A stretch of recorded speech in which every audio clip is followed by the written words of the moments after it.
आसुछि पार्वण ऋतु चलित वर्ष चांदा आदाय संपूर्ण हेब बंद। चलित वर्ष चांदा आदाय को संपूर्ण बंद करने सह चांदा आदायकारी विरोध में दृढ़ कार्यानुष्ठान ग्रहण करने को डीजीपी जोगेश बहादुर खुरानिया समस्त जिला एसपी को कड़ा निर्देश देते।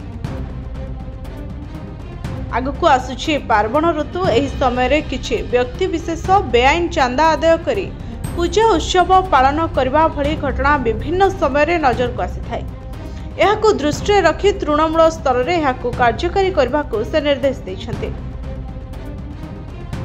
आज अपराह्न राज्य पुलिस मुख्य कार्यालय ठारे डीजीपी अध्यक्षतार बसिथिबा समीक्षा बैठक रे डीजीपी एही निर्देश देते। पार्वण ऋतु समय पुलिस पक्षरु व्यापक बंदोबस्त कराजिबा उपरे डीजीपी बैठक रे गुरुत्व प्रचार करथिले।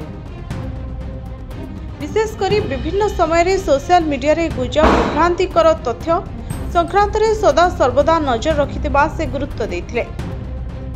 एथिनिमंते जिलागुड़िकरे कार्य करुथुबा साइबर सेल द्वारा विभिन्न सोशल मीडिया प्लाटफॉर्म उपरे 24 घंटिया पेट्रोलिंग करने को डीजीपी परामर्श देते।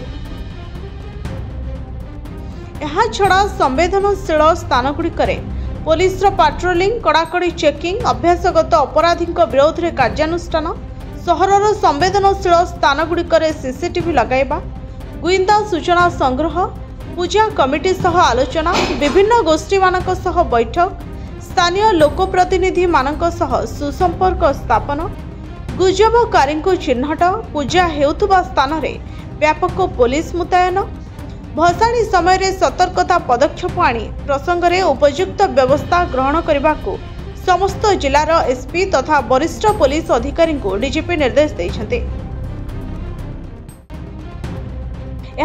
पार्वण ऋतु समय बेआईन गोचालान एवं बेआईन बाण बिक्री विरोध में कठोर कार्यानुष्ठान ग्रहण करने को डीजीपी निर्देश देते। Bureau report STV Odia.